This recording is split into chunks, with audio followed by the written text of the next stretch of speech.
G'day mate, 40 here. So I'm back on Manly Beach. I just can't resist the cheap public transportation prices here in Sydney. So I've been all around Sydney and I'm spending on average 67 cents a day, like $1 Australian. For $1 Australian, I'm riding light rail to Circular Quay, the Sydney Opera House in the Central Business District of Sydney. And then I'm getting on the ferry to Manly, riding the ferry to Manly, which I used to think was like $8, $10, $12, $15 Australian. Well, somehow I'm only spending $1 Australian, 67 cents American, like all day, all day transportation needs. I could just ride on the Sydney ferry through Sydney Harbour like all day. It's such a joy. So, very windy day today. So we'll see how the wind affects the sound quality. You can tell me if the sound quality is just too bad.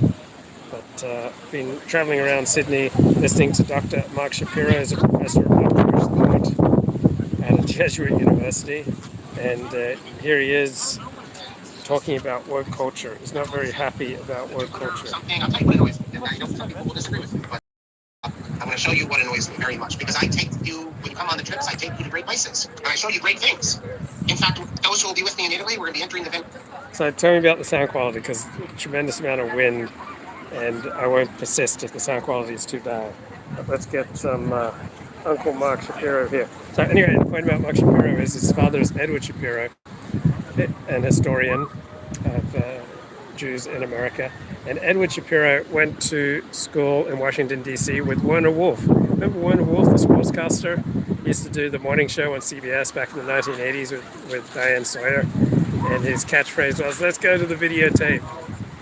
So, okay, so far the sound is fine. So Werner Wolf went to school with Mark Shapiro's dad, Edward Shapiro. The Venice ghetto in 2 weeks, and right as you enter the ghetto, right on the side, you have the actual declaration from the day the ghetto was established, almost 500 years ago, in which it states that the Jews, no one's allowed in here, and the Jews are not allowed to leave, and they have to be here at night, and non-Jews are not allowed to enter, whatever. I forget the exact show. When you come. So the whole idea of a ghetto for Jews, right, sounds absolutely horrible from a 21st century perspective. But, I mean, is not Orthodox Judaism a form of a Torah ghetto? I mean, I'm sure there are traditional Jews who believe that Hashem gave the Jews the Torah written and oral so that they may be fenced in and protect the gentle goyim of creation, because the Jews would be fenced in by all the restrictions of the Torah written and oral. Also, better to live in a ghetto than to get slaughtered outside the ghetto, or to have a dramatic increase in social tension, resentment, hatred, fear of Jews. So if living in a ghetto made it easier for non-Jews to accept the presence of Jews in their midst, then at that time and place, I can think of a lot worse options. You come with me to Vienna, smack in the middle of the main square, right at the top there, you have a terrible anti-Semitic thing, and all throughout Europe you see these things. And these are important, I think, to see, to show. People today don't read them, they don't pay attention to them. Who can read the Latin going into the Venice ghetto, what it says about the Jews? But when you lead a tour, this is what you want to see, and this is important stuff. And you have in Germany, on a number of churches, you have, many of the churches have, not many, a few of the churches have this, hold on a second, I'll find you something and show you something here, because you might have heard of the, So anyway, how are you feeling about the magnificent Dallas Cowboys victory today? 40-3 of the Minnesota Vikings. This is the biggest road victory in Dallas Cowboys history. And so I'm feeling good. The Cowboys now 7-3, looking strong to make the playoffs. And it helps me to get over the pain of yesterday's 48-45 USC victory over UCLA. I'm a Bruin, went to UCLA back in the 1980s to study economics. And I'm walking around Manly, right, on Sydney's North Shore, like checking in with my phone on every play. What a heartbreaking loss. DTR, Dorian Thompson-Robinson, the UCLA quarterback, threw 3 interceptions and lost a fumble. So 4 turnovers thanks to DTR. Right, he was driving for what would have been the winning touchdown against USC. and in the last minute throws an interception.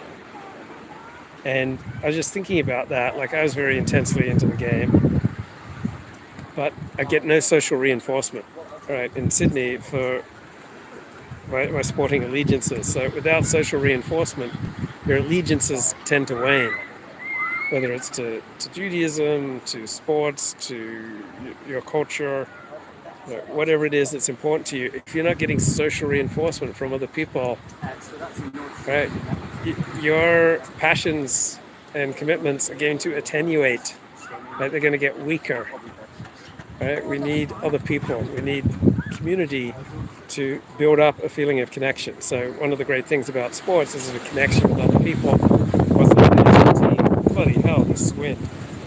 But without people to bond with, all right, there's no shared sense of creating a common reality, and no shared, unity and synchronicity with other people, and no bond.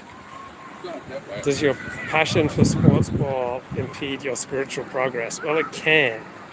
I'll have to leave it to you to judge whether or not it's impeding my spiritual progress. Like, I like to start the day out with about an hour of 12-step work, on the phone with sponsees, on a meeting, listening to a talk.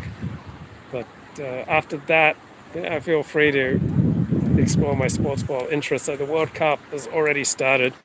So 6 a.m. tomorrow, America plays its first game in the World Cup of soccer. And then Wednesday morning at 6 a.m., Australia plays France in its first game. So part of me wants to go to a sports bar. So I was asking about, what are the best sports bars around here, so I can have that shared communal experience, that shared sense of excitement and emotional energy that comes from participating in an event together. But found out at the sports bars, like a glass of seltzer costs $12, right? Whether it's a glass of beer, glass of seltzer, or a glass of Coke, it's $12. So maybe I'll just stay home and I'll watch the sports ball, but I'll watch it with the sound off so I can listen to a 12-step lecture, so I can be spiritually edified on the one hand, while indulging my base physical inclinations, simultaneously. I mean, I think this is the best solution. Like, sports ball for the eyes, 12-step talk for the soul, right? I mean, you're hitting on all cylinders. And yeah, why do guys love sports? And I think the reason why guys love sports is it's a simulation of war. And guys are just naturally built to be prepared to go into war. Like, you feel the need to build up. I'm betting on all European teams because of their superior endurance. You've been reading a lot of Steve Saylor. So I think it's natural for men to want to band together to defend your in-group or to make war on an out-group.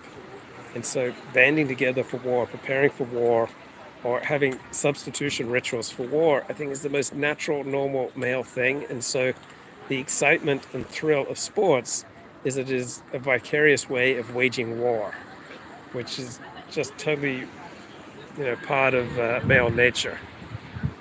And I think every man knows you have to be prepared to either take a life or to sacrifice your life. I mean, that's what it means to be a man. You have to be prepared to stand up for some things. You have to be prepared to fight and defend people. You have to be prepared to, make the ultimate sacrifice of your life for the people, community, things that you believe in. And so by watching some sports ball, we get to reenact those rituals, prepare for sports ball turning into real war. HBD for fun and profit. So Elliot Blatt, have you wagered some money? So what team are you wagering on to win the World Cup? I think maybe this year Australia will do it. Is this the year that the Aussies fair dinkum take the World Cup?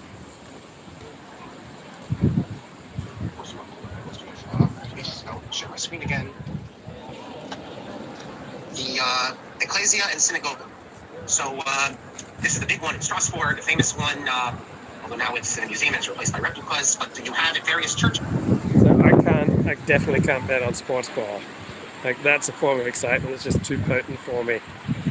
I went crazy betting on sports ball, and one guy took me to the cleaners. Somehow he knew about horse racing, and I ended up owing him thousands of dollars in high school and just settled with him for like 200, because there was one point where he owed me over 1,000. I allowed him to settle for pennies on the dollar. Germany. Hello, people. Okay. All right, this is Dr. Mark Shapiro, scholar of modern Jewish thought. Churches, you have examples of this. So you have on the left the church standing triumphant, on the right the synagogue, blindfolded because the Jews are blinded to the truth, and she's, I guess, looks a little wanton, usually it's described. And this is important, and I don't think anyone today going into a church looks at that and is influenced by this, but it's important. Now you have the Jew sow. This is another common image of the Jews suckling on a pig, because of course we don't eat pig. And you have this in woodcuts, and here you have it in Wittenberg, which is Martin Luther's church. As a historian, this is the sort of thing which really brings to life what, for hundreds of years, people walking into a church saw and how it turned them against the Jews. Now, of course, today in a place in Germany, no one's going to church. In all of Europe, they don't go to church anymore. But, and no one who's anti-Semitic is being anti-Semitic because of an image of, which I don't even know what it means anymore. It's at the top, shame on the faux rush. But this is important historically. So then you have, I think, call a in my opinion, to the top German court, because you have, in the era of cancel culture, you have where is it, the description of, you have this Jewish individual who's been suing for years. I think it's described here, the plaintiff, since 2018, to have the sculpture removed. Just like they removed Confederate statues, to remove this sculpture. Yeah, so I blame that Schmendrick, that schmuck, who's going around suing churches and public institutions for maintaining this artwork. But I also blame the legal system for allowing it. Like, how did we end the culture for encouraging this kind of sense of victimization and outrage and wanting to activate cancel culture? So individuals don't act in a vacuum, right? I'm a UCLA Bruins fan, but the longer I spend in Australia, the weaker my attachment to the UCLA Bruins, because I'm getting no social reinforcement. How much cottaging is going on in Manly? This is a wholesome, manly place. All right, there's no cottaging going on in Manly. Right, this is not Beverly Hills, mate. This is not San Francisco. This is not New York City. There's no cottaging going on here. Right, I'm panning around. Do you see any cottaging going on? No cottaging. This is a cottaging-free zone. Sculpture, because it's anti-Semitic. It shouldn't be on now. Now, despite the fact that the Jewish community, as it says here, created a site of remembrance, incorporating the sculpture. I don't know what to say. What can I say? It annoys me to no end that some Jewish person wants to remove the historical evidence of the anti-Semitism of Martin Luther in his own church.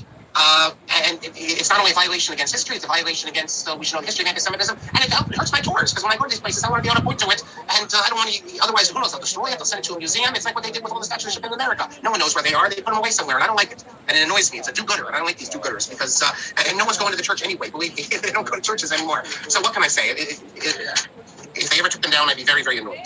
But in terms of tours, since a number of you asked, I would just briefly share something with you, and I do want to make a correction. I spoke a lot about Europe. I took my son. It was a nice trip, and I'm just going to show you a couple pictures here. You might recall when I told you a number of times how the women don't go. I spent Shabbos again there. The women don't go to shul, and that's true. I did not. Yeah, so all this tearing down of statues is just crazy. Like, destroying remembrances of our history is insane. Someone should mount a march in Virginia or Charlottesville to protest the tearing down of these Civil War statues. It's a shanda. All right, and here you can find strong support from the Torah for the preservation of history.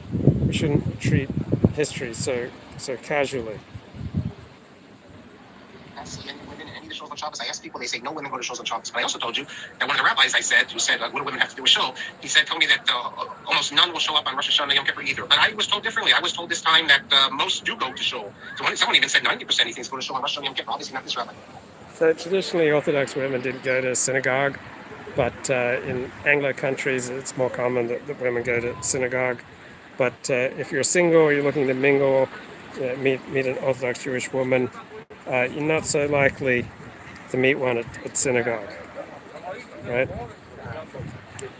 So going to synagogue is more of an obligation on the men than on the women.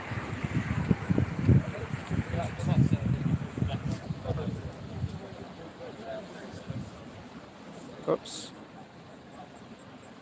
Trying to get everything queued up here.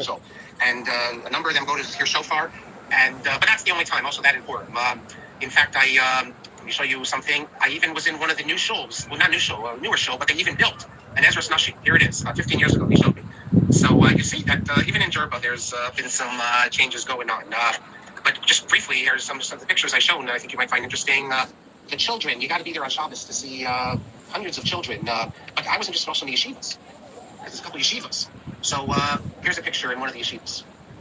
Look at all these young kids. By the way, they don't wear tzitzis, most of them. As I told you, they don't. And I asked one of the Rebbein when I was there. He said it's very hot. So I get it. But there's no expectation that to wear tzitzis. But here's some other pictures I took. Here you see a little kid, he does it tzitzis there. There's what it... in the yeshiva here, it's only Kodesh, no limudei chol. There is another school where they can go and they can get some, they learn math and some science for like an hour a day. But some kids don't go. They just learn all Torah every day, except for I think Yom Kippur and I guess Tisha B'Av. But they're there on Shabbos. I went on Shabbos. They go to after shul. They go back to yeshiva every single day, 12 months a year. No chofesh like we're used to. I'll show you some other things that I took. Here's another picture. Come on. That gown is because the guy's wearing shorts. You can't wear shorts in yeshiva. This is June 20th, 2022. They don't feel they need to dress like everybody. Lecture. That's the Rebbe. The Rise of These guys are Reform all learning. and the Rabbinic Response. I'll show you one or two more pictures here. Come on, get past the pictures. It's harder for me to fast forward on my iPhone. They don't divide it by grades. They divide it by levels of learning. And interestingly enough, they publicize, I don't know if I told you this ever, they publicize once or twice a year all the grades of all the students. I have a pamphlet I have which has all the grades for each class. Yeah, a lot of Jewish schools do this. They publicize everybody's grades. That would never happen in America because it's a violation of privacy. But there, they feel that if you got a 60 or something in Gemara or in Halacha, that's going to embarrass you and you'll do better. So I asked, well, how could you do this? And they said, we're all family, so it's okay. So here's another Rebbe, and I even have, I think, a video of... I think this is Spain. They review the Parsha, here it is, each week in with the Trump. Yeah, I took a picture of that video. Let's see.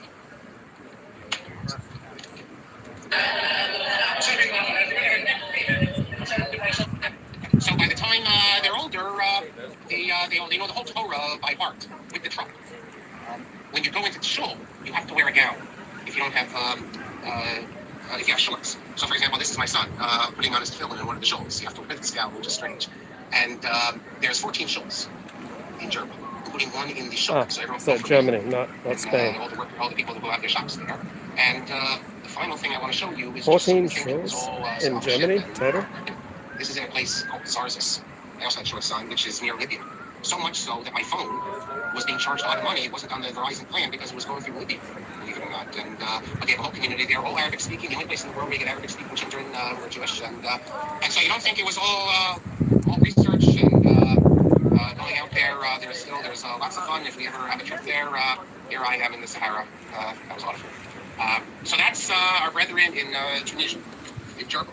Oh, it's very challenging, by the way, for Zionists, because although they're big Zionists, they don't do tafnun, they do halal without a bracha on Yom HaSukkot. They don't do tafnun the only place in the world the day before Yom HaSukkot, and the day after Yom HaSukkot. 3 days. Yet they do not want any of their children going to Israel, because after the state was declared and many of them went, they became Masorti or irreligious, and everyone in Jerba, all 1,200, are all Shomer Shabbos, all the children, because the only culture is the Jewish culture and the Arab culture. And knows to be an Arab. But if you go to Israel, half these people, you see that they're... Elliot Blatt says I've been spending a lot of time listening to interviews with scammers, right, who've gone to prison. So why are you doing that? Bro, you should stream at noon Sydney time, which is, 5%, 5 p.m. Pacific. Well, isn't that basically what I'm doing? It's just 1:52 p.m. here in Sydney right now. On a Monday. Groups, they would just merge in with, Masorti Sfardim, but not really halachic. So, and who can argue with them? It would happen. So they want all their kids to remain there, and the community's growing. It's the only Jewish community in the Arab world that's growing, and it's, like I said, it's something to behold. Okay. Yeah, Elliot Blatt, why are you listening to all these interviews with wicked people?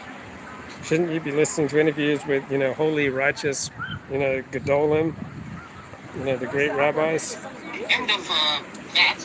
Let me go 5 more minutes. I have other things I want to get to, but I'll get to next week. I got to show you another thing. This is unbelievable. Because what I'm going to show you, I remembered it after the class. And I remember it was a big news because the professor who was concerned was a well-known Christian Bible professor. Do you remember we spoke about Rabbi Dunner of Amsterdam? He had his commentary on the Talmud where he has this unusual idea that certain passages of the Talmud were really meant to mock the rabbis, and they got incorporated. And one of the ones he gave the example was is a case where a guy falls off the roof. It's a woman on the way down, they have sex, whatever. Now, I think this is, I don't talk to me, think the standard view, and this, of course, the correct view, is that the Talmud will sometimes get crazy cases. Yeah, I mean, Blatt says feelings of emptiness leads to drug use, out of control drug use leads to crime. Okay, so plug this show into your emptiness and we'll forestall the descent into drug use and crime. Not that it never could happen, but they want to get the most extreme case. When we were in Gemara when I was young, we'd ask questions, and about the cases, and the Rav would say, kasha for myself, not kasha for myself. And the Gemara sometimes would give these extreme cases. Sometimes the extreme cases, and it covers anything imaginable. But there was this professor. And maybe the way to approach it is like... for years, he would give this case, this story, and he would use it to contrast, at least he claims, to contrast with Christianity, that in Christianity, if you have the intention, but you don't do it, you still get credit in Judaism. If you don't have the intention, it can still have significance. I forget the exact details. I actually think he probably was using it as an example to show the foolishness of Jewish law, that it deals with all these extreme cases. But if you can believe it, this is going back already to the 90s. It's not just something happening today. I think we only have snowflakes today. And Elliot Blatt says, I try to understand things that seem irrational on the surface. Yeah, so do I. I think that's one of the many things that bonds us. Because I just don't like that explanation, oh, people are just stupid or people are irrational. I think if you put a little effort in, you can understand why people do what they do. Where on the surface, it seems absolutely inexplicable. Listen to this story. Very progressive, which they call woke Christian seminary, protested that telling the story of the Talmud made her feel safe or abused or whatever. It was some nonsensical thing, and the professor was disciplined, and she charged that by using the story, actually unreasonably interfered with academic performance. He was put on probation. He had to apologize. He was told to get therapy and never to be alone with a female student, even though he had taught this passage for many years. Now, what's interesting is in all the articles about this, in one of the articles, they got to Rav Aaron Soloveitchik. He says, Rav Aaron says, the professor made an innocent statement and he quoted Talmud correctly. Says Rav Aaron Soloveitchik, a noted Talmudist and dean of First Rabbinic College of Chicago. People should stop reading their own prejudicial ideas into the Talmud. It's like what's against the Talmud. But, this is interesting. Sexual or textual harassment. And then you have another one. Unintended sex leads to unintended fall. Textual harassment. Have you ever suffered from textual harassment? Professor files suit over charge of harassment. I just Googled it, and these are the three that came up, because I remember it was a big case, but there's many others. Really, really crazy. Let me go 2 more minutes. In terms of Rich Shemay, I thank the person who commented on the video on YouTube, and also Avi Katz for reaching out to Rabbi Jaffe, the head of Maimonides now. So this is a June 20th, 2022 Mark Shapiro lecture, The Rise of Reform Judaism, the Rabbinic Response. And this is just a day before the Roe v. Wade decision is handed down by the U.S. Supreme Court. That they do not, from already in days of the world, they do not say Rich Shemay. And anyone who wants more details on it, you find it in this book by Rabbi Benjamin Hamburger, Minhag Shashik and Ashkenaz, first volume. He has a whole discussion of Rich Shemay, how Rich Shemay this was not Ashkenaz Minhag. And you know about other things are... Yeah, Elliot Blatt says modern life is low effort, low enchantment. So, Elliot, what do you think about what I was listening to yesterday? It says that psychedelics can have an integrating effect, right? So it helps to give you distance, helps you to see connections between things that you would not otherwise see. I heard this on the Parrot Room on Mickey Kaus's annual weekly talk with Robert Wright. So have you experienced the integrative power of psychedelics, helping you to see connections between things that you previously didn't see, helping you to get needed distance from your life and a sense of peace with your decisions? I want to get to, but I'll do this next class, including the Rambam, and I was right in my memory and not teaching a child umnus profession, why he doesn't record it. I was also in Paris on the way back. I'll share some halachic interesting things that I saw in Paris, and I think you'll find interesting because we take for granted just the opposite, because we don't live in a place where it doesn't get the sun doesn't set until almost 10 o'clock at night. Many people, because we live in, maybe at the end of class I'll get to it, they assume certain things. Okay, the chat says psychedelics are overrated. You've done them dozens of times and you are unchanged. Things about Jewish life because they live in a time zone where... So I know people have taken ketamine as part of an overall therapeutic regimen. So it's not just ketamine on its own, it's ketamine plus psychotherapy. So it's like liberalism. Liberalism can never survive on its own. Yeah, you get a distance from your own personal story. Yeah, often we need distance from our own stories. But I know people who've gotten benefit from a ketamine regimen. You need ketamine plus therapy, just like with liberalism, you need liberalism plus nationalism, or liberalism plus socialism. Like liberalism always demands, a plus element for it to work. So liberalism is just a set of principles. It's not really a system of governance. Where things are relatively easy. And I also want to get to, I want to Rafal Breuer and his commentary on Shira Shiri. I'll get to that as well. But it's already time, so I want to pick up now where we left off. Especially since I do want to wrap up to a certain extent, if I can, by next class, because then I'm going to be off for a while, for a couple months. But let us begin.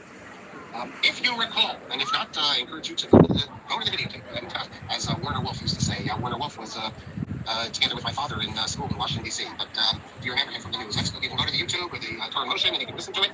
We're in the middle of dealing with Abraham Geiger. Elliot, you don't believe in chemical shortcuts, but bro, you haven't tried modafinil. I mean, wow, modafinil just makes you happy, fills you with confidence, new sense of energy, intellectual curiosity. I mean, it's one thing to be generally against chemical shortcuts, but modafinil, bro. Wow. I took some this morning, feeling great, full of confidence. Geiger and his approach. So let me pick up just by saying that according to Geiger, and he's clear about this, in the battle between Pharisees and Sadducees. So Abraham Geiger was a little bit like Martin Luther for Christians. So Abraham Geiger was one of the leading founding rabbis of the Reform Judaism movement. Everyone must be Pharisee, the Orthodox. That's what they're called. Now, the Orthodox are the modern Sadducees. Just like the Sadducees died out because they couldn't change with the times, and the temple was destroyed. They were so attached to the temple they couldn't adapt, and therefore they disappeared. So too the Orthodox, the traditionalists. Now that we're in the era of emancipation and Jews are being welcomed into the modern state, the traditionalists live like this. So they can only live in a ghetto when they control people and don't allow them to live the way they want to live. And therefore, he had no doubt that the Orthodox would not be able to. Yeah, that's true. Whenever Jews have had a choice, they've generally, the majority of them have chosen not to be Orthodox, right? Jews given a choice, the majority of them choose not to be Orthodox Jews. Now you could say that, well, Geiger has been proven wrong. Orthodoxy has survived, and I have no doubt that if Geiger was alive today, he'd be quite surprised that there's still a vibrant Orthodox community that passes on to their children. Yet in a sense, you can look at it the other way. Yes, really, has Orthodoxy really survived in a significant sense? We take the United States, and what did the Orthodox were 12, 13? Right, do you see yourself as a good representative of the efficacy of modafinil? Yes, I do. But maybe I suffer from misapprehensions. Maybe I'm out of touch with reality.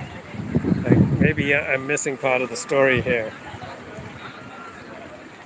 14% of the members of the population, it's not really very successful. Now, it's true that as every year goes by, the Orthodox percentage grows, both in terms of absolute numbers and in terms of percentage. But much of that is due, well, obviously, exceeding the amount of children, but in terms of percentage, really, because the larger community is just disintegrating and disappearing.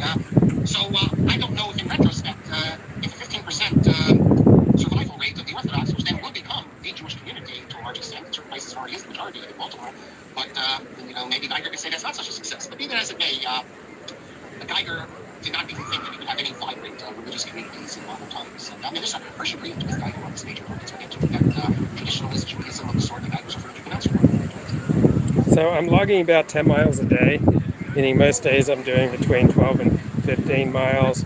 But I've taken 3 days off since I've been here. 3 days off with no exercise on those days. And I'm feeling much stronger, much better than I did when I arrived. So initially 10 miles a day would absolutely wear me out. But now 10 miles, not such a big deal. I haven't been doing as much swimming as I need to. I notice when I'm out there swimming, I just get out of breath. I just can't get enough breath very quickly. So that usually takes me a couple of weeks of swimming to get into shape. And the walking doesn't translate into swimming shape. That's going to be Hirsch's major point. And it became clear very quickly from 1800, where in a place like Germany, traditional Jews were the majority, to 1850, where they were a minority in all the big cities, happened within 2 generations. That showed that, according to Hirsch, that the rabbinic leaders had missed the boat and were not living in accord with Torah and Derech Eretz, which means that the Torah has to confront and be a controlling factor in every civilization. If you're living in the 19th century Germany, like you're in 18th century Berlin, Warsaw, or Vilna, then there's no way Judaism can survive. So we'll see that a figure like Shlomo Raphael Hirsch is going to be the biggest adversary for a Geiger, because he shows that, contrary to what Geiger says, that traditional Judaism can survive. Both Geiger and Hirsch agree that the old form of traditional Judaism could not survive. Geiger drew one conclusion from it, that therefore we have to abandon traditionalism in its entirety, and Hirsch drew the other conclusion. And once Hirsch's method gets going, there's very little attrition. In fact, Geiger felt so threatened by Hirsch. So you could call Abraham Geiger a founder of Reform Judaism. You could call Samson Raphael Hirsch founder of modern Orthodox Judaism, and you can call Zecharia Frankel the founder of conservative Judaism. These are all 19th century German Jewish intellectuals. His approach, he wrote a review of the 19 letters in opposition. But what is the basis of Judaism, therefore, for Geiger? If it's not Jewish law, if you're traditional Jews, of course, it's halacha. Well, he believes that Judaism has, I guess, we can call it a creative spirit. That's the point. And everything that's important to Judaism, including halacha, arose from this creative spirit. The fact that halacha doesn't speak to us anymore doesn't change the fact that it arose from the creative spirit. But for Judaism to survive, every generation needs a new creative spirit. So the idea, remember, it's not reformed Judaism. That's like, happening. Could I obtain mushrooms in Australia if I were inclined to? Probably could. Like, I haven't heard anyone talk about mushrooms. I haven't smelled marijuana since I've been here. Marijuana is illegal here. So haven't seen very few, drug addicts, drunks, homeless, those side cases. Yes, no, it's reform. It continues. It's reform. It continues to change. And although even some like Geiger in the early reforms, they never imagined what reformism became, they did recognize that moral values change. And therefore, it doesn't make sense, for instance, when years ago someone wrote an essay against the changing view of reform about homosexuality and said, what would Solomon? Yes, absolutely magnificent Dallas Cowboys victory today. I was watching the whole thing live. KO Sports, man, it's a great streaming sports subscription here in Australia, just $28 a month, and pretty much all the live streaming sports that you need. Australia won the first two of its 3 one-day matches with England in cricket. Saturday night, the match was going on in the Sydney cricket ground, and when I'd hear screams around me, I'd know that Australia had taken another wicket from England. So the Sydney cricket ground's about 4 miles from where I'm staying. Now, I don't want to go to the Sydney cricket ground. It costs like $50 for a ticket. It just seems too much money. I'm not spending much money on this trip. Probably spent a total of 200 American dollars since I've been here, maybe 250 American dollars in my 17 days. This is day 17 of my journey down under. So I get to have a lot of spare time, a lot of freedom. In exchange, I need to restrict any needless spending of money. Claude Montefiore say if they were alive today, because it's not important what they would have said if they, it's not important what someone 100 years ago or 75 years ago were to say. It's important if he'd actually be living today, not if he'd get up from the grave, because the attitude is that morality changes. Morality changes. They progress. How far do you progress? Okay, things. They got the reformers do that out. But Geiger puts a great deal of emphasis on this factor, the notion of the times, that religion has to listen to the outside world. You can't live in a vacuum. Judaism changes. It has to change. And that's where his scholarship is so important. Because he's not just some preacher preaching about how it has to change, and we have to listen to the outside world, because the outside world is like a form of revelation. There's this dialectic here. It's not that we see how things are, people looking for freedom, things like that, and that speaks to us, and we look in our tradition and we see God's word in the past, that sort of stuff. It's not like you can open up. So you found a copy of Matt Forney's Confessions of an Online Hustler, $10 paperback edition on Amazon. I believe that you can get it for free. It's going next to my Big Ford books. I believe you can get a virtual copy of that for free. You just sign up to one of the Matt Forney email lists. So I wonder how much of that book, which I think was published 10 years ago, is still relevant and useful today. So anyway, Mark Shapiro starts to talk here about the Orthodox Jewish response to Roe v. Wade. Open up the Torah and actually point to this verse or that verse, but it's a dialectic of what we hear. And remember, the Torah comes from the people itself. That's where it comes from someone like Geiger. But Geiger is not just some preacher, like I said. Geiger is a scholar, a great scholar.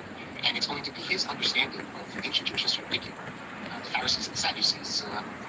He's going to focus on them. That's going to enable him to legitimize reform from a traditional sense. It's going to show that he's carrying out a tradition. It's not just a break with tradition, something new. He could have said that this is reform, this is the past. Wow, physical copies of Matt Forney's book normally going for $50 to $100. Wow. I don't think that that my books are selling for that much money. Way to go, Matt. There were reformers who said this. That this is how we used to live, and now we understand we have to live differently, and therefore it's a break, and now we want to create a new type of religion for our people. No, Geiger sees, he wants to create a historical link, and he does this through his scholarship to legitimize reform, because now reform is so effective, and his views in this are seen most clearly in a book that he wrote, which is a word of scholarship, but is more than a word of scholarship. You can get it, I see, on Amazon, and reprint, and in paperback, Urschrift, and Übersetzung, and they're Rabbinic fun, they're entwicklung des Judentums. So the original source and the translations of the Bible and its connection to the development of Judaism. So what is this book? Well, it's a study of the Targumim and the Septuagint and what we can learn about. So the Targumim are rabbinic commentaries about 2,000 years old, and he's also talking about a Greek, the Septuagint is a Greek translation of the Bible, of the Hebrew Bible. About how Judaism developed based on this. We all know that there's Targums.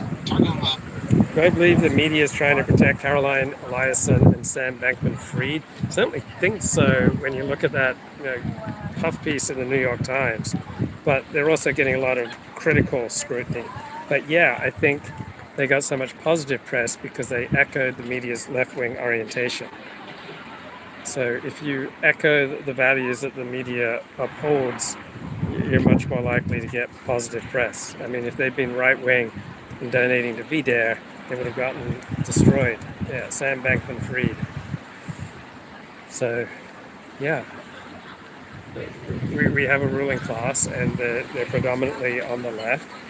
And so there's simply a way of speaking if you generally want to get along with elites. Elites in the professions, elites in the media, elites in non-governmental organizations. All right, there's a certain left-wing way of speaking, and Sam Bankman-Fried and Caroline Eliason have mastered that. Now, I really think if only Caroline got to know me, I could make her mine. That's my brave prediction.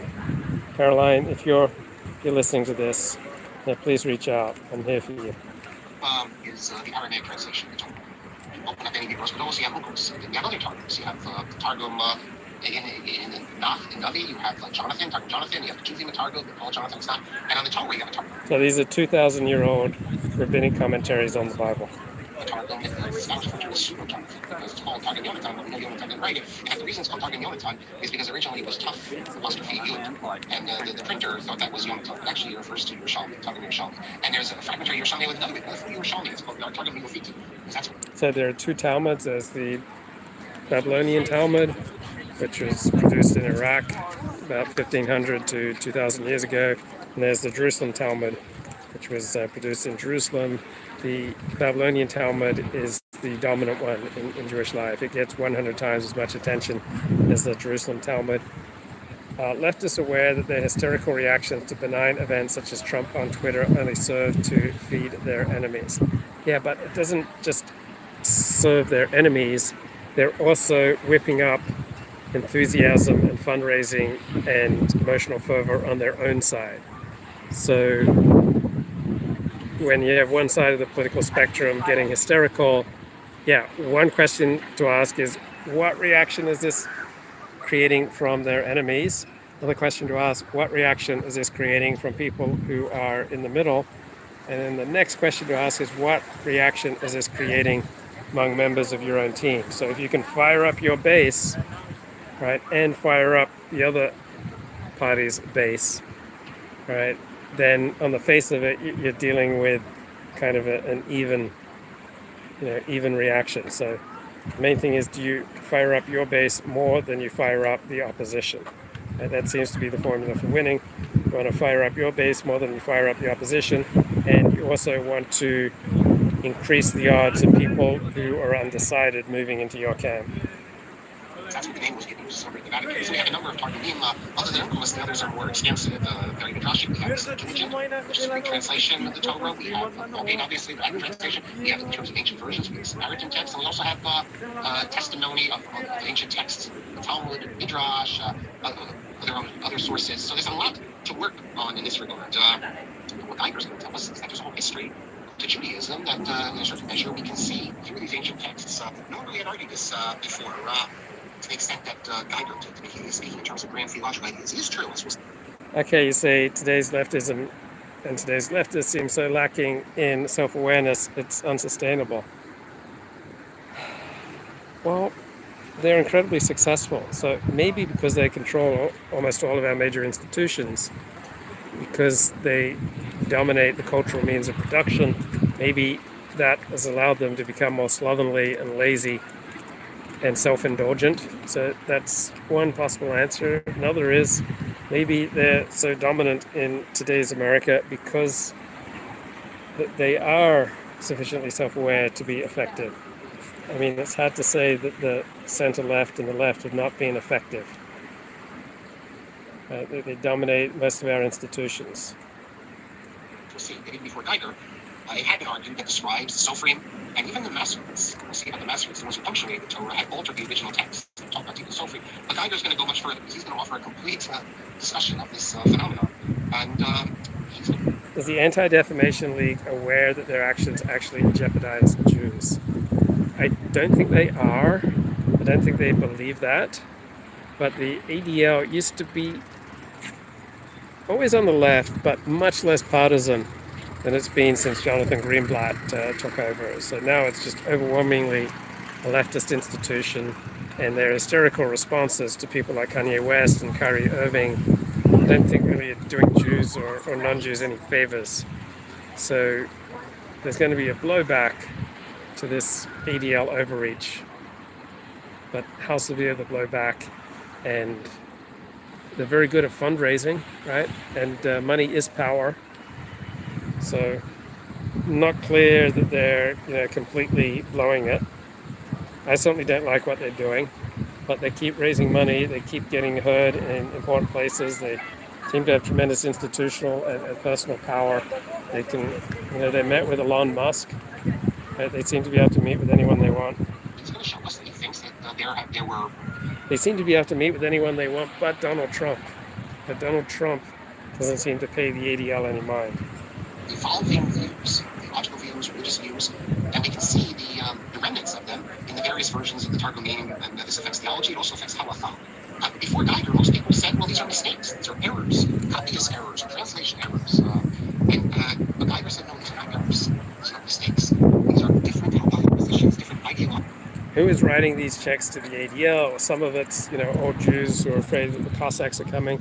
A lot of it is secular Jews who don't really practice Judaism but still want some kind of purpose or meaning in their lives. So fighting bigotry and anti-Semitism kind of fills that hole, that lack of meaning in their life. So I think that's part of it. And then it's a way to, pay them off, so that you curry favor with the right people. Theological positions that we see in the ancient texts, and of course the upshot of all this is going to be that Judaism is constantly evolving, constantly being changed, because the rabbis are the ones who read Geiger basically pushed out all these texts and these ideas for their own reasons, as we'll see. In fact, he says that in these early texts we see the struggle between the Pharisees and the Sadducees, and as well as all sorts of other political and religious struggles. But with the destruction of the Beis HaMikdash, then the Pharisees are in charge, and they were able to set the text of the Torah. They were able to remove all these other types of Judaism and create one text. So the situation reflects that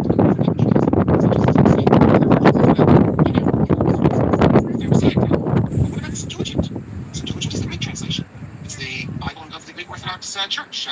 Well, the Old Testament of the Septuagint, Geiger says, has a different halakha, which means that it was working with a different text. And Geiger thinks that what we have, our text, we call the Masoretic text, was actually altered for ideological reasons to reflect the new halakha. Namely, the Pharisees created a new halakha. Of course, Geiger's a new Pharisee, so he can also create a new halakha. That's what. Okay, halakha means the way or Torah law, Jewish law is halakha. So halakhic means abiding by Jewish law. That's why this isn't just scholarship, but this is scholarship to make a point, to prove something. If you can show that the Pharisees were engaged in reforms, that is, they didn't like earlier halachot, and therefore they reformed them and came with their own halachot, and then they changed the text of the Torah to reflect their own halachot, well then Geiger is part of historical continuum, and he can do the same. In fact, he would say that the Septuagint preserves the ancient, the authentic reading. By the way, since I just thought of this as I was preparing today, the Supreme Court is going to come down with its ruling. It'll be released tomorrow, the next day. you sort of know what it's going to say. You shouldn't say that because you never know. It's based on belief. The Roe versus Wade is going to be overturned, and this has led the last few weeks to great disputes in the Orthodox world. I'm thinking of Torah motions in Canada, so maybe they don't feel the weight of this moment, because I'm thinking maybe you should have a class or two discussions on it. Because on the one hand, you have people like Rabbi J. David White coming out like an evangelical preacher, saying that the Orthodox Jews should feel a debt of gratitude to the Catholic Church for fighting this battle that we have been on the sideline side. And on the other hand, you have Rabbi Jeremy Weeder, the complete other side, gave a very interesting interview on the Scott Kahn. He was with Brandeis with me. His podcast, The Orthodox Conundrum, in which Rabbi Jeremy Weeder very eloquently explains why it's in Orthodox Jews' interests to support Roe versus Wade, and how overturning this would be a terrible thing, and I guess to have everyone in the middle. In fact, I was shocked that there was an audio from a few years ago, Herschel Schechter. Now, I don't think there's anyone more liberal about abortion than Herschel Schechter. He's talking about abortions in the 9th month for good reasons, and I don't get that Eliezer says until the 7th month. And Schechter saying he doesn't understand it, so why you can't go to the 9th month if it's an important reason. And he's talking about a case of a Yaakov girl running in London. She got pregnant, and it was a Yaakov girl, and they allowed her to have an abortion. But then he says until the 9th. So in traditional Judaism, is the rabbi seen as a scholar or a mystic? A rabbi just means you passed a test. So if you're talking about a congregational rabbi, you're talking about someone who kind of ministers to the needs of the congregation, like in large part a social worker. So most Jewish congregations don't look for a rabbi who is a Torah scholar. Right? They look at someone who's going to remember their name, is amiable, friendly, uplifting person to be around, someone who can help you out, provide wisdom and guidance. CNN is calling the location controversial. Wonder why? Does someone involved say something transphobic? What location? What are you talking about there with regard to CNN? So very few congregations seek a rabbi who's a mystic. That's more of a very particular orientation. So there'll probably be 50 times as many congregations that seek a rabbi who's a Torah scholar as opposed to a mystic. And then there are probably 10 times as many congregations who seek a rabbi who provides excellent pastoral care. That's even more important than being a Torah scholar. With regard to the World Cup in Qatar, you're telling me that Qatar is not on board with the trans revolution? It's very sad to hear. That's right. I know a lot about the issue. As far as I know, there's never been a post-state unless it's a matter of life and death for the woman, but not for these other concerns. Have an abortion in the 9th month. I was in shock to hear Schachter say it. But so I can tell you that in the Orthodox world, the views go from all the way on the right to all the way on the left, and all arguing from Torah sources. And what should be our position? So if I put my 2 cents in, I think maybe Rabbi Feldman should, it's not an issue in Canada, I think, but it's a big issue in America, and it's coming down soon. Well, we have one of the most liberal abortion laws in the world. I don't think there are no restrictions on abortion as far as I know in Canada. There was big debates. Henry Morgenthaler, those who know, was in Auschwitz, he went to jail a few times because he was legal abortions, when they were illegal in Canada. Now it's totally legalized. There's no law restricting it, and I'm with you. I'm very much in favor of Roe versus Wade. I'm with Chairman Weeder. It's good for the Orthodox. We can have Roe versus Wade, but that's Roe versus Wade ended at 6 months. It's not like Canada, we're in the 9th month or something. I don't know that there's any prohibition. There's not. You can do it into the 9th month. You can correct me if I'm wrong. A lot of Canadians are on tonight, but I think there's the Supreme Court. There was a lot of Supreme Court threw it out years ago, and Parliament has never passed an abortion law, as far as I know. And it's made a lot of research. What do I think of anti-natalism? As put forward by David Benatar. I don't know David Benatar. I'm opposed to anti-natalism. I particularly want good, smart, successful people having children, and I want criminally inclined types, parasitic types that have been on welfare for generations, stupid types. All right, people with massive health problems. I prefer that they don't reproduce. Is CNN only now learning of Islam's deep, abiding commitment to LGBT plus communities? You know what they say, when America sneezes, we catch a cold in Canada, so that's the expression. Well, listen, when a woman's 9 months pregnant, she can give birth tomorrow when you permit an abortion. I'm just saying. Anyway, okay. Well, so why do I mention this? By the way, that was when somebody asked for the medical evidence. So that's what I think we want to discuss. We'll discuss it. Okay, I'll let you know. So why do I mention this? I mention this for one reason, because just to show you the sort of thing that Geiger was speaking about, I think I'll give an example. I'll give a few other examples, and then I was preparing the examples. I'm thinking what the questions are. Great example of what Geiger's speaking about in terms of how he expressed this situation, where it's just an error or a mistake. His point is it's a different halacha, which has then been pushed out. And so what's the example? Here's the example. And it's very So in the book of... What do I make of the anti-natalism of the book of Ecclesiastes? Well, everything occurs within a context, and so Judaism overall is so pro-natalist that to have one book of despair in your canon, not so bad, not so important. So despair is part of life, and Ecclesiastes gives voice to this very common phenomenon of despair. And I don't think many people live their lives by Ecclesiastes, but times and places, people are going to resonate with it. So I don't think that Ecclesiastes Kohelet has had a huge effect on Jews who tend to reproduce at an above average rate.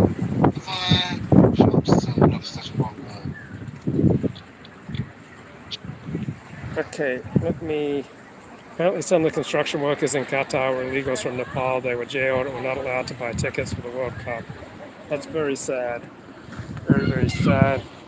Let me find some more highlights here from. They need something to guide them. They need some life.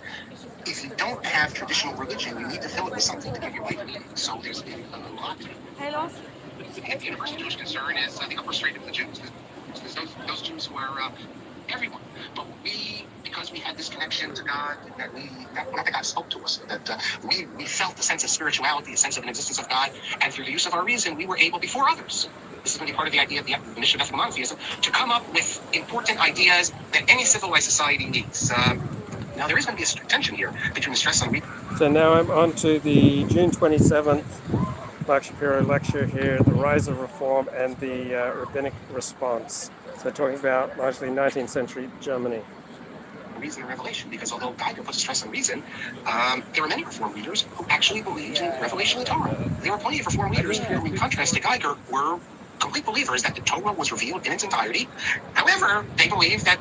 So I see a lot of things in the news media kind of bemoaning how many construction workers died or were injured in building all these stadiums. Well, none of them are slaves. None of them were forced to go there. Workers went to Qatar because among all their options, this was the best option they saw for making money.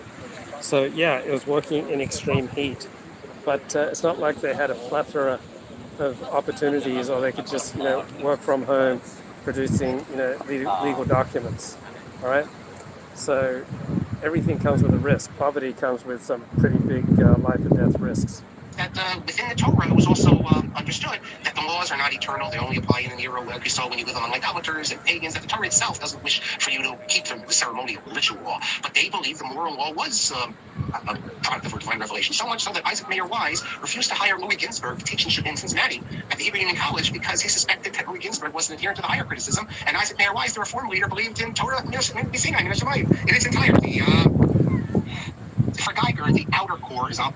So that's interesting. Isaac Mayer Wise was one of probably the most important American Jewish Reform rabbi in the 19th century, and he wouldn't hire Louis Ginsburg because Louis Ginsburg believed in the higher criticism. So Mayer Wise, believed in the divine origins of the Torah, and yet still was a Reformed Jew, because you can believe that God gave every single word of the Pentateuch and still hold that it's not binding upon us today. So yeah, God did this 3,200 years ago. It was appropriate for then, but times have changed. It's no longer binding. So you can still believe in the divine nature of the Pentateuch and still hold that it's not binding on us today. Do I think that the poor people in Nepal should reproduce? I don't have an opinion. How comparable is today's USA to Weimar Germany? I don't think it's very comparable at all. Yeah, my father believed in, accepted biblical criticism and the documentary hypothesis, and he would often say the Bible was perfect for its purpose, that the Bible was, a work of man inspired by God, but that the fullest divine revelation was in the person of Jesus. So Christians have Jesus, that's their divine hook. Jews don't have Jesus, so it's much more important from a Jewish perspective that you regard the Torah as divine. My father, probably a little more theologically conservative, but he was kind of center-right theologically. And there's another question there from John Smith. Did my dad believe in evolution? Yeah, he believed that God guided evolution. He didn't think that evolution was was there sufficient explanations for the glories and wonders of life, and so he'd write against evolution and speak against evolution, but perhaps privately, if you spoke to him, he would admit that there was evolution within species. I think he was much more skeptical of one species evolving into another species, but I don't think he would have had a big problem with divinely guided evolution. Ecclesiastes and Job were President Eisenhower's favorite New Testament books, but they're both in the Old Testament. Obviously, this is what we call the ceremonial laws, and but none of this is eternal. It was valuable. It had its place, but we moved beyond it. Very different than Mendelssohn. As we saw from Mendelssohn, the ritual laws are eternal. They're binding. You can never get rid of them. For Geiger, you know what's binding? The moral law is binding.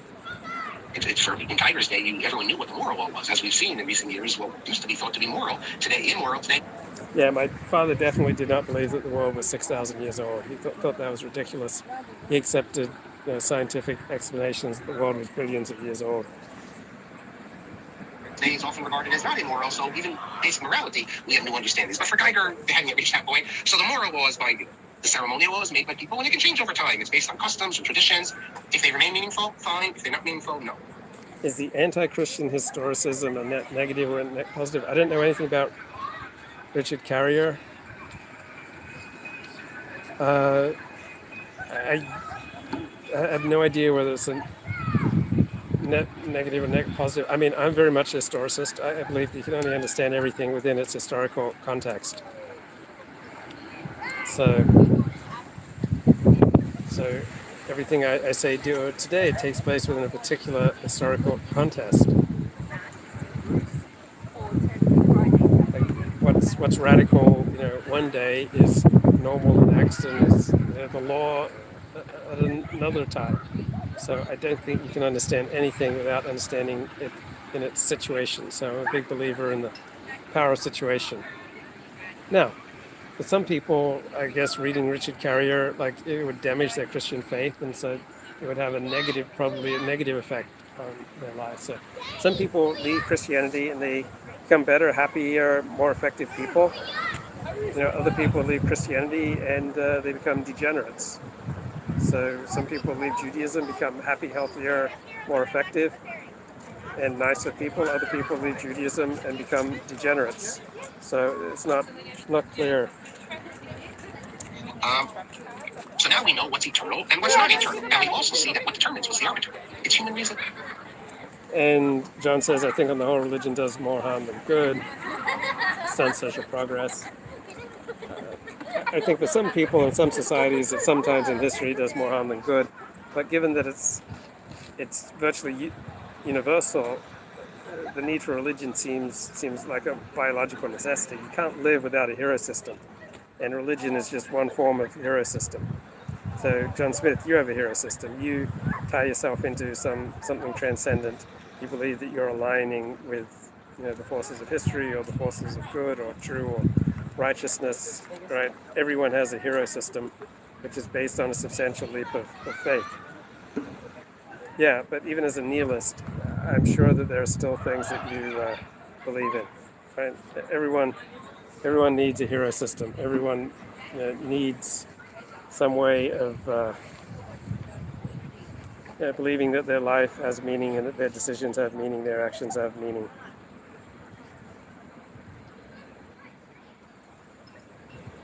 It's conscience. But this doesn't mean that everything is reason. No, I would say that, remember, Judaism is a religion. It's not just some sort of Aristotelian understanding of how to live. And every generation is going to express itself in ways that are spiritual.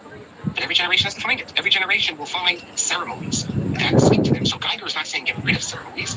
Rather, we find ceremonies that speak to us. And every generation will find it. But the job of the ceremonies is simply to give us religious inspiration. But they're like the kernel. They can be changed. It is true that there were some reformers, even proto-reformers, who were almost carrots, in that they wanted to get rid of the Talmud, the Rabbinic, they wanted to go back just to the Bible, but this is not Geiger's way. Geiger saw the Talmud as another stage in the development of Judaism. The Rabbinic period is an important stage, and it's an authentic stage, but we move beyond it. And Geiger speaks about how in our contemporary strivings we will listen to the voices of the ancients, and to discover the genuine spirit in the Talmud. But the point is that there's a spirit in the Bible, and there's a spirit in the Talmud. Every generation moves on.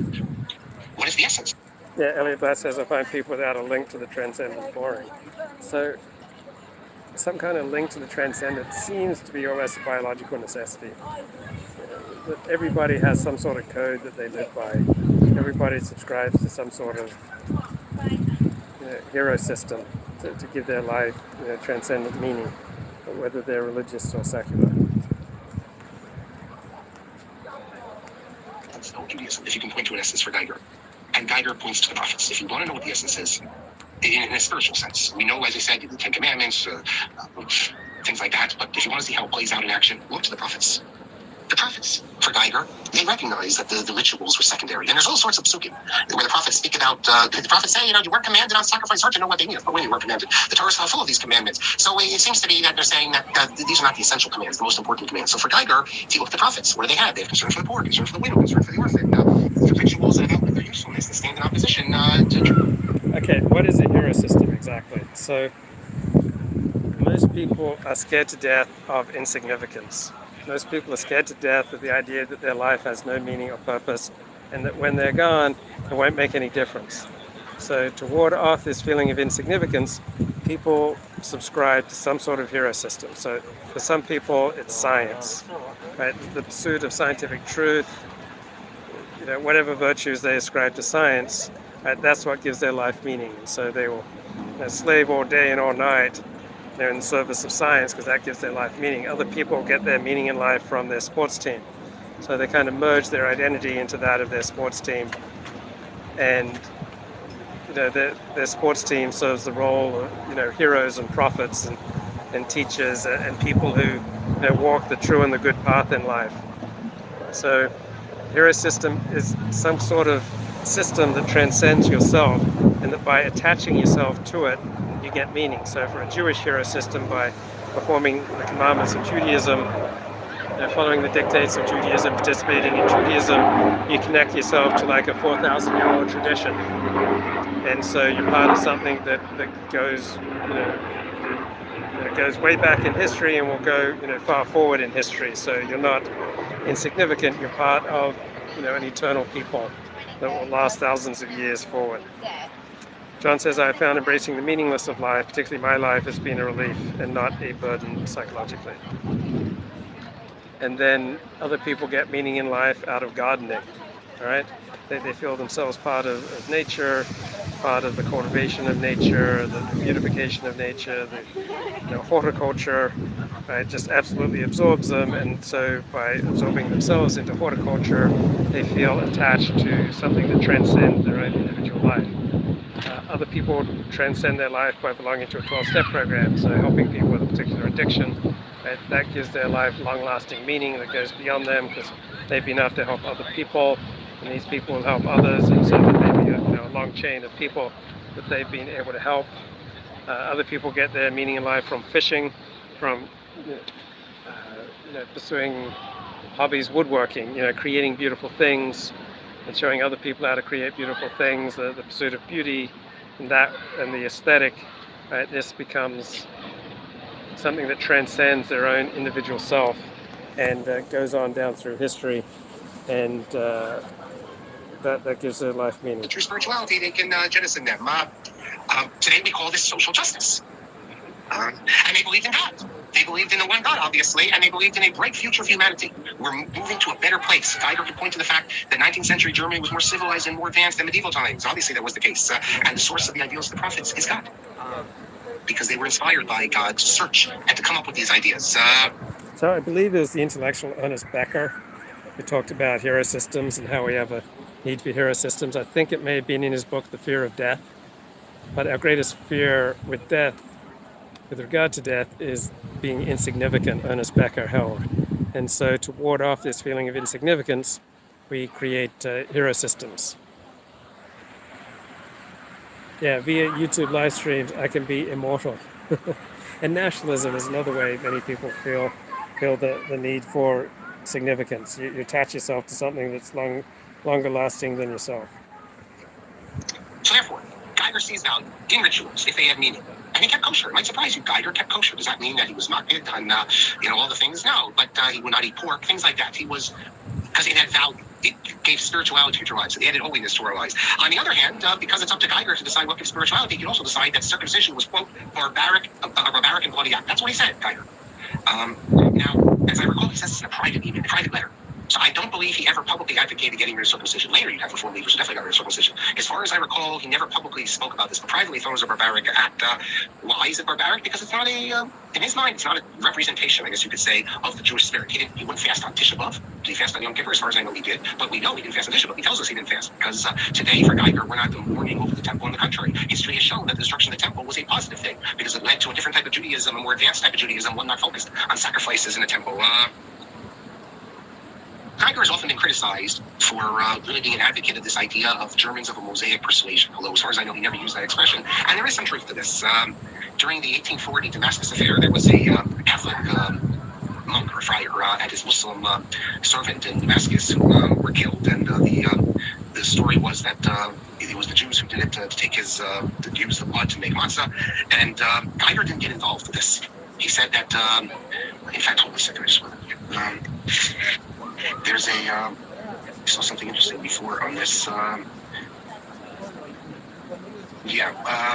Actually, they disappeared, and it's, I don't know if they ever found them again. They disappeared. So, of course, whenever people disappeared, it was the Jews. This is a European thing, not the blood libel. There was a French consul, I believe, not the ambassador, the consul he was called, who was pushing this, but it created a big problem where the Jews were blamed for this. And Geiger didn't get involved. Geiger said that I'm involved in Jewish spiritual and intellectual development, but when it comes to physical, that this is a human problem, that the Jews are being oppressed there. I relate to them like I relate to many humans who are being oppressed. There's nothing specifically Jewish about it. Geiger's really an early example of this progressive attitude that we see today, this neo-progressive, where you don't want to have any particularism, and that God forbid that you'd be more concerned about Jews than anyone else, because then that shows that you're particularistic and you're a nation, and we can't have that.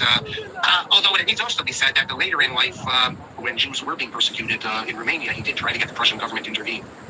So this viewpoint of his is not, I guess, a consistent one. But if you're an intellectual, should you interrupt your work to try to help out individuals? Well, sometimes you should, sometimes you shouldn't. And sometimes your intellectual work is more important than helping out individuals. Maybe you're not going to be particularly effective at helping out individuals. So there are always many ways to distract yourself, but I think it helps in life to have some sort of primary mission and to put your primary energy into that primary mission. You read his essay or his letter explaining why he doesn't intervene or why he doesn't want to intervene in the Damascus affair. It's really, I even have it here. It's really pathetic. He says that which goes on among the Jews living in the uncivilized country is of trifling importance. He says the only thing that interests him, the universal Jewish concern, is the upper stratum of the Jews. There's those Jews who are advanced intellectually and spiritually. So it's really it's a reflection. It's no different, I think, than how the German Jews related to many of the East European Jews as well. That they looked at them almost as different species. He said it's a good humanitarian deed to take up the cause, but it's not a Jewish problem per se. Kind of, you see this with Paul Gottfried, right? Paul Gottfried, his ancestors are from Germany, so there's been tendency in Jewish life for Jews from Western Europe and Central Europe to look down on Eastern European Jews as uncultured and fanatical and barbaric and as a entirely different species, just wild-eyed and fanatical. So Jews of Western European origins like Paul Gottfried, Hungarian, So Jews from Western Central European origins, right, they tend to come from hundreds of years with generally positive views of non-Jews, respect and admiration for the accomplishments of non-Jews, while Jews from Eastern European backgrounds, they had ancestors who for hundreds of years lived in an atmosphere of mutual, fear and loathing of non-Jews. So Jews of Western European origins tended to be more affluent, tended to be the first Jews to the United States. They tend to look down on their wild-eyed, uncouth, uncultured, Eastern European brothers as, a different species. Nevertheless, I think in conclusion, So Jews of Eastern European origins tend to be much more radical in their politics, whether radical right or left. Jews of Western European origins tend to be much more centrist, center-right, tend to be Republicans. About this, you have to say that he was a proud Jew, because like I said, in his own way, he didn't believe in reform to gain equality. He thought equality would come, but he That's not what it was about. And he also didn't believe in a radical break with tradition that so many other reformers wanted it. And he was honest enough to acknowledge that Judaism is still developing. And it's hard to know where in the end it would end up. He supported reform, obviously, but it had to be historical and not revolution. Even Holstein was engaged in revolution. He wasn't. So really, when you look at reformers, Geiger is not the most radical. On the contrary, in fact, earlier, at first he thought that the rabbis could push, I saw this in Michael Meyer, that the rabbis could push the reform. But later, he sort of backed off and said that the people will push the reform and the rabbis go along with it. Okay, so now let me ask the question. Geiger's a proud Jew. But what's valuable about being Jewish? Why be Jewish? What does Judaism add to the 19th century in Germany? Such an advanced culture, advanced Protestant culture, great philosophers. Okay, any comment on the sinification of Sydney? Well, the Chinese Communist Party is definitely trying to use money and bribery and everything they can to influence Australian politics. You have Australian politicians who, being convicted of taking bribes from the Chinese communists. Chinese have bought, a ton of real estate in Australia in general and in Sydney in particular. But Australia's woken up to the Chinese threat. Australia's been pretty tough against China the past 3 years, so I don't see Australia as just a bunch of dupes. I don't see Australia just lying on the bed and getting screwed by China. As for the shooting up of that gay nightclub, notice how the news media is really eager to portray these brave patrons as fighting back, and they may indeed be, super brave and amazing, fantastic, altruistic people. But I think part of the reason for the news media wanting to highlight that is that they want to fight against, stereotypes of, gay cowardice and gay passivity. So I don't know if they're overreacting to negative stereotypes about gays and gay clubs and going out of their way to say how heroic these people are, or they're reflecting something that's real. And why should it be viewed then as equal to Christianity? And speaking of Christianity in the general society, what do we even need it for? Well, Geiger answered, and it's not the only one. The other reformers. So speaking of what happened at that nightclub, there's an interesting article in The Atlantic by Juliette Kayyem. She's a lefty. And she says, we may need to rethink the advice we give, rethink, run, hide, fight. So our mass shooting guidance may be woefully out of date. So last night, at least 5 people were killed, 25 injured in a shooting at an LGBTQ nightclub in Colorado Springs, Colorado. And it comes against a backdrop of continuing threats and vilification of the LGBTQ community. Other reports say the suspect, who was alive, was in possession of a long gun, might have killed many more people in such a confined space. But the actions of, according to police, at least 2 heroic people inside the club. They are believed to have confronted the gunman and stopped the in-progress massacre. So run, hide, fight has been the guiding principle in the security profession for decades. Running is supposed to be your preferred response to a mass shooting. Hiding is the only responsible choice. If you can't run, and then if you can't run and you can't hide, then you should fight back. Right? And that's what people get taught. Try to run, can't run, try to hide, can't run or hide, then you've got no other option than fight back. But given that 70% of active shooter situations end before the police arrive, maybe we need a new approach. Maybe when it comes to general safety, maybe we need to put more priority on fighting, right? instead of hiding. But maybe we need to encourage people to not primarily look to run, don't primarily look to hide. Maybe we need to encourage people to look to fight. And maybe we need more concealed carry as well. It's a lot easier to fight when you have a gun. So a lot of mass shootings have been ended by people fighting the gunman.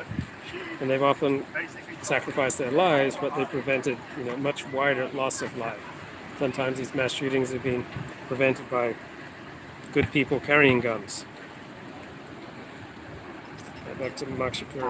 All the reformers answer this question, and they coined this expression, which we know in English as the mission of Israel.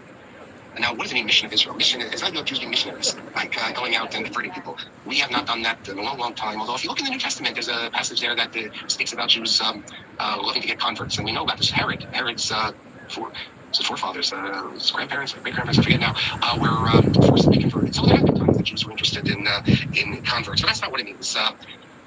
The mission of Israel, as Geiger and other Reform leaders see it, is that Jews have a mission to disseminate the moral teachings of Judaism to the rest of the world. Not by converting them, but by bringing them in their own religions to knowledge of these doctrines that we Jews possess. We have. So it was the Reform in the 19th century who started advocating for ethical monotheism. There's one God whose primary demand of his creatures is ethical behavior.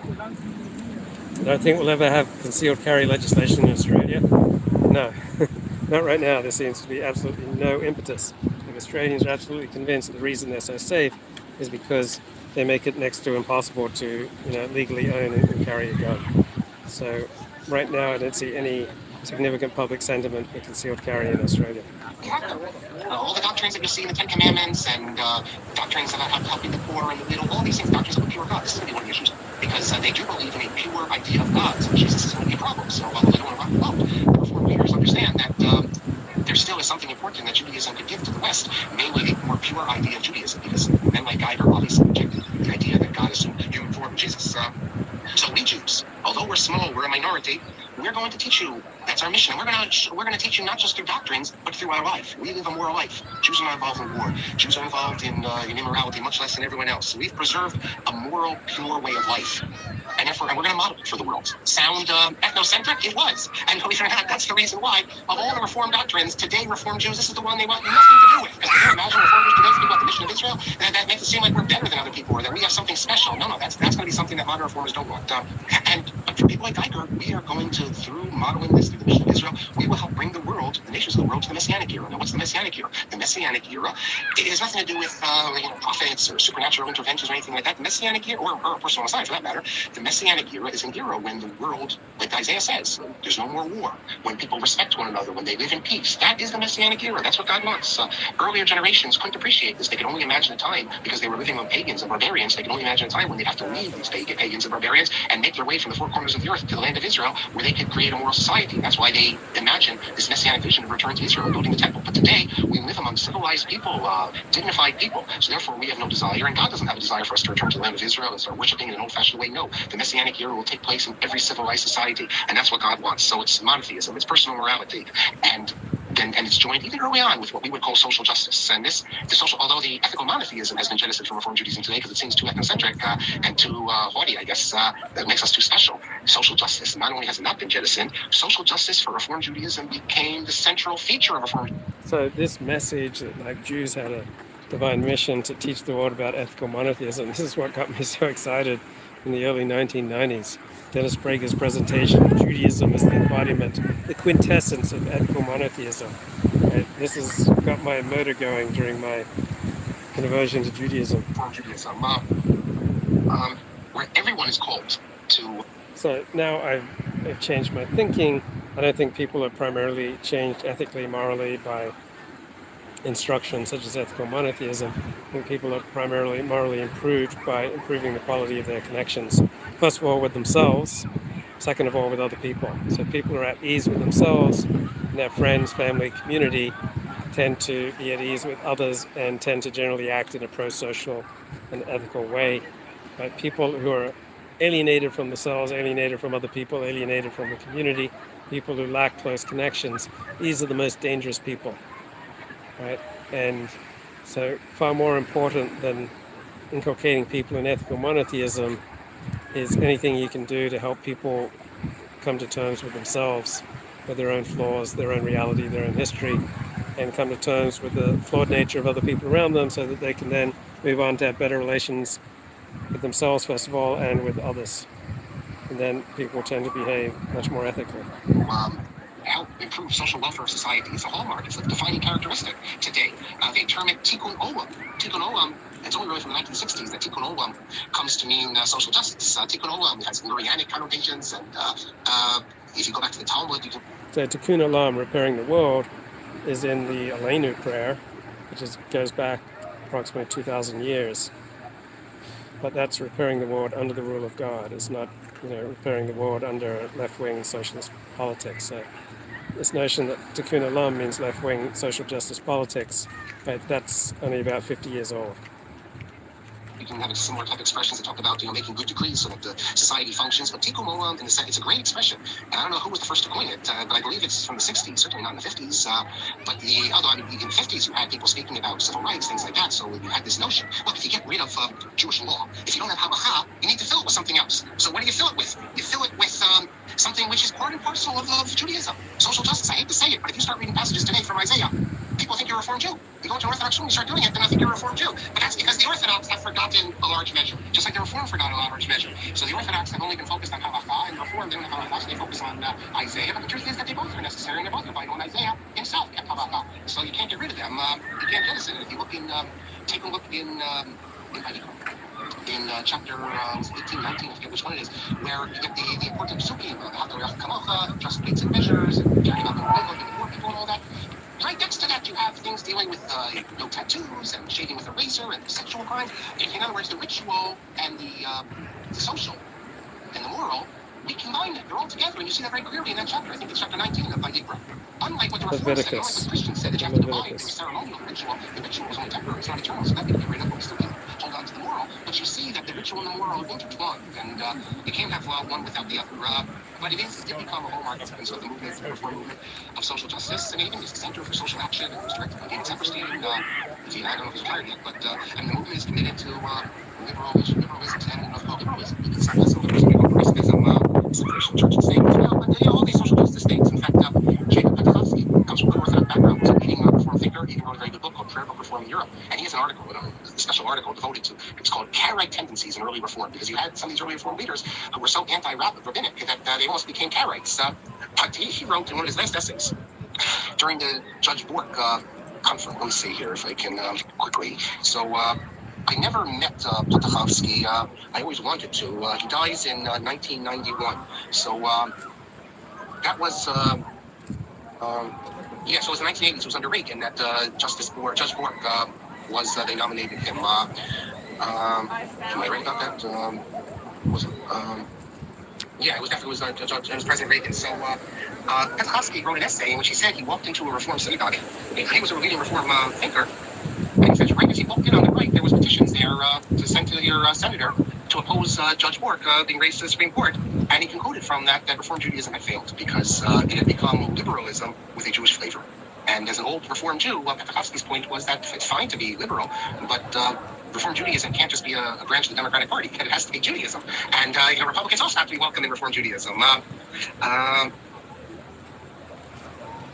Let me make another point before I go on. Instead, I don't. It's tough sometimes. I think for a conservative with a small c Jew to be Reformed because the movement itself is so tied to social justice. And but it's not just the Reform movement. We see this in the world at large as well. Yeah, if you go to a Reform synagogue, right, at most 5% of the congregation will be on the right, and 99% of rabbis, Reform rabbis, are on the left. Conservative congregation, probably more than 90% will be on the left. Fewer than 10% will be on the right. Modern Orthodox congregation, probably 60% will be Republicans, 40% Democrats. And then traditional Orthodox will be 80-90% Republicans to 10-20% Democrats. And for example, take wokeism, for instance, anti-racism, all these movements you have here. People need something. They need something to go. They need some purpose in life. If you don't have traditional religion, you need to fill it with something to give your life meaning. So there's been a lot. Andrew Sullivan and John Porter has a whole book on this. Hold on a second. I'll show you in which he makes this case. He goes, woke racism, how a new religion has betrayed Black America. But his point is that wokeism and social justice, that these are religions. And there's a lot of truth, I think, to this. That, in fact, he has this. I'll just play you something here. Hold on. Because I think what you see in Reform Judaism, that social justice became the religion, as they were lacking in traditional religion. You see this in the world at large, in wokeism and progressivism, that it's become their own religion. And one of the early people to speak about this, although he focuses more on anti-racism, not on wokeism as a whole, but was John McWhorter. I'll just play you just 2 minutes of what he has to say, because it's very relevant, I think. What's the issue here? Why in the world would I say that anti-racism is a problem? Because, of course, no, it's not a problem to not be a racist, and I don't think any of us would be here if we thought the debate was over that. So, of course, we don't want to be a racist. Racism is bad. We We know that. But what about the more complex and therefore more interesting issues? And one issue is that anti-racism, as currently configured, has gone a long way from what used to be considered intelligent and sincere civil rights activism. Today, it's a religion. And I don't mean that as a rhetorical feint. I mean that it actually is what any naive anthropologist would recognize as a faith in people, many of whom don't think of themselves as religious, but Galileo would recognize them quite easily. And so, for example, the idea that the responsible white person is supposed to attest to their white privilege and realize that it can never go away and feel eternally guilty about it, that's original sin right there. The idea that there is going to be a day when America comes to terms with race, or that there could be, what does that even mean? What is the meaning of the coming to terms? What would that consist of? Who would come to them? What would the terms be? At what date would this be? The only reason that anybody says that is because it corresponds to our conception of Judgment Day, and it's equally abstract. When we use the word problematic, especially since about 2008 or 9, what we're really saying is blasphemous. It's really the exact... Reduced to playing some Richard Spencer here. And Haas was also mentioning this concept. It's actually a Russian word called the narod. There's actually a Russian social movement called the Narodnik. Now, narod, I am not a Russian speaker, but to the degree that I understand it, narod is comparable to the word populist, or in the German language that I'm much more familiar with, the adjective Völkisch, or das Volk. I would remind you, during the fall of the Soviet Union, when there were protests in East Germany, in which the original protest line was Wir sind das Volk, which means we are the people. And it was basically a call for a better version of communism, a communism that listens to the people, that is able to change and is able to at least recognize some of the obvious problems of the regime. Maybe a communism that's more democratic, you'd say. Wir sind das Volk, we are the people. That eventually started to change and transform as the collapse of the Soviet Union progressed to Wir sind ein Volk, which means we are a people. In other words, it transformed into a call for the reunification of the entire country of Germany. And it was a populist call, but of course the word Völkisch or folk could also be translated as race, or not just people, or ethnic group, I guess, although that's a less punchy translation. It is a call to a people in the same way that Trump's mention of the wall, whatever he might have meant by it, whatever its intentions, was a Völkisch call. It was a defining of a people in just a single word. And so Haas was evoking this idea of the narod, which means populace. Now, there was an interesting controversy in the early 20th century. This morning, I actually read Vladimir Lenin's short article, The Proletariat and the Peasantry, and it actually gets to this issue with Marxism in the sense of what do you do with the peasants in Russia?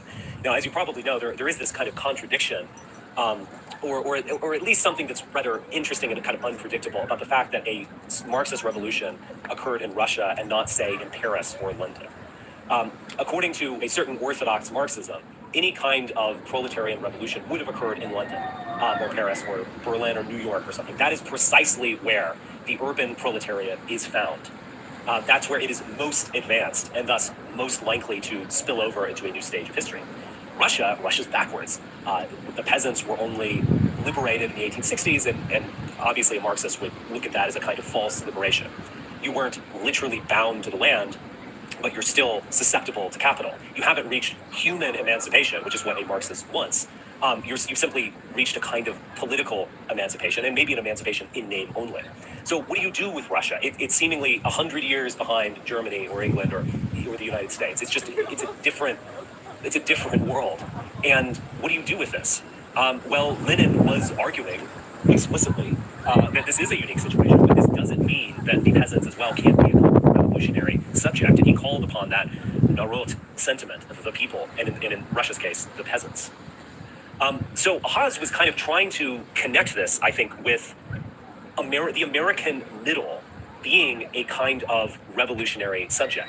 Now, that doesn't mean that the people who support MAGA are impoverished proletarian workers. In fact, many of them are truck drivers. They might even own their own truck. Many of them might be the little bosses of capitalism. They might have a sandwich shop in some town and have employees. They might be a sole proprietor. They might own their own tools and be a plumber. They might even be a bit wealthy.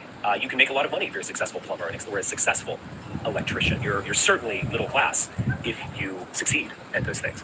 But he sees them as revolutionary in the sense that they are totally alienated from mainstream institutions in the way that Right. So as the left dominates almost all our institutions, people feel alienated who aren't on the left, and they want to overthrow our current elites. That seems normal, natural, healthy. Depends how you go about it. You can go about it in a stupid, destructive, illegal, criminal, idiotic way, or you can do it in a smart, productive way. other proletarian forces are not. And so, he was using the metaphor of a barista. It's like a girl who works at a coffee shop and who has a undergraduate degree from NYU and is working as a barista and votes for Joe Biden. She's in a way not alienated from the institutions. Even if she makes $25,000 a year and an electrician in Nebraska makes $90,000 a year, but is kind of, again, alienated from contemporary American institutions. So obviously someone who's, say, working on Wall Street or is a professor. Okay, so anyone who's right-wing is going to be alienated from our dominant institutions today, which are seemingly controlled by the left. A public or private institution, or even a public school teacher, or someone in corporate America. They have so much to lose by a social transformation. A social transformation that would jeopardize the system that they ultimately benefit from in big ways, in the case of the Wall Street executive, and in small ways, let's say in the case of a public school teacher. But nevertheless, they are tied to the system. They want it to succeed, and they might even protect it with their life because it gives them their livelihood, you could say. Now, in the case of the folkish American proletariat, they are alienated from these institutions. They see taxes as just simply a cost to them that they can't really bear. They don't see any benefit in. Yeah, I think you see Trump voters feeling increasingly alienated from America and its institutions. That's why they want to take back the country. They feel the country is slipping away out of their grasp to becoming something unrecognizable. In financial or academic or civic institutions. All of these things are just cost to them, or a club to which they're not invited to join. And thus, they become a kind of revolutionary subject. They have nothing to lose but their chains. They are exactly the type of population that would attack existing institutions and seek to transform society. Now, again, I am not a Marxist, as I'm sure you know, but I do admire Marx as an intellectual. I don't. Why? Why would you admire Marx? What is so admirable about Marx? That I don't get. What are the insights that are unique to Marx? I don't get, why would anyone admire Karl Marx? I just don't know anything that he was right about. I don't know anything he said that was new, that was true, or anything true that he said that was new. I don't get this. I don't also think that you should associate Marx or equate Marx with, say, the Soviet Union. So every time people have tried to implement Marxism, it's been absolutely horrible. But Marx is great. Really? He was a remarkable 19th century thinker in line with Nietzsche or even Freud, I guess, in the 20th century. Okay, so Marx and Freud, right? I think Paul Johnson wrote a book called The Enemies of the People, right? Yeah, I think listing Marx with Freud is telling, because Freud was overwhelmingly a journey in the wrong direction, right? I think Freudianism is overwhelmingly being a force for ill. Marxism is overwhelmingly being a force for ill. So thinking Marx and Freud there, absolutely agree with Richard Spencer. I just disagree that these are great thinkers, important intellectuals, people showing us the way. These were remarkable intellectuals who did turn thought on its head. So I do admire them, and Yeah, they turned thought on its head in the wrong direction. Right? They led us in the wrong direction. They did far more harm than good. he's a Marxist, and just because there might be this association, fair or otherwise, with communism and all these things that I generally don't like, doesn't mean that you can't find insights in his work. Doesn't mean. Look, every time Marxism was tried, it was awful, absolutely awful. Right? When Freudianism has been put into practice, right, it's been at best a waste of time. It's been a mass delusion. So I don't sympathize with this praise for Karl Marx and Sigmund Freud. Doesn't mean that he isn't kind of telling you something. And I think every person should be, and every writer should be judged by the merits and not necessarily by their associations. But anyway, I think it's fair to judge, writers by the product of their writing and their thinking. That if you're leading people down a dark tunnel, if every time your thought is implemented, it makes the world a worse place, I think it's fair to judge you for that. what I would say to this is that I do find this theory compelling. But in a way, we've already seen what could possibly come from a revolutionary American proletariat. And what we saw of that was something like January 6th. Now, you could say that January 6th, it was all about QAnon, this crazy conspiracy. It was all about the big lie, that is Donald Trump's insistence that he didn't lose the 2020 election, which might very well have been motivated by his... I think January 6th was a rude explosion by people who were unwilling to give power to processes that they didn't understand, that they thought were illegitimate. And so they rose up and said, enough. And I want them prosecuted to the full extent of the law. But I have some sympathy for the energy. His obviously malignant narcissism, just his refusal to accept any sort of defeat, because he doesn't have a stable sense of self, and losing would mean breaking his person, and that's just something he couldn't abide. And he just spread this lie, this narcissistic lie among his followers, and they had to pay the price. They were the ones who got arrested. We'll see if Trump does get arrested, but at least for now, he's got away scot-free from January 6th, even though he was obviously involved in it. And all of that is true. I actually don't deny any of that, as you can probably tell. But was there something more about it? Even if those people who invaded the Capitol and at least came to the Capitol on January 6th, and I don't know, I've seen estimates, I don't quite know how many there are, tens of thousands at the very least. It was a huge amount of people, and for every one person who came to the Capitol on January 6th, there were probably 100 or 1,000 more who wanted to be there, or who were following it closely, or who sympathized with exactly what they were doing. And they were revolutionary. I mean, you really can't deny it. And this is why I really can't stand. Yeah, they were revolutionary, and what they did seemed absolutely idiotic and criminal. But it may galvanize, it may create a winning movement. Like January 6th in and of itself was a loser of an event. It created tremendous backlash. But it may catalyze energy, it may develop a movement that down the road wins. So on its face, January 6th was just a loser.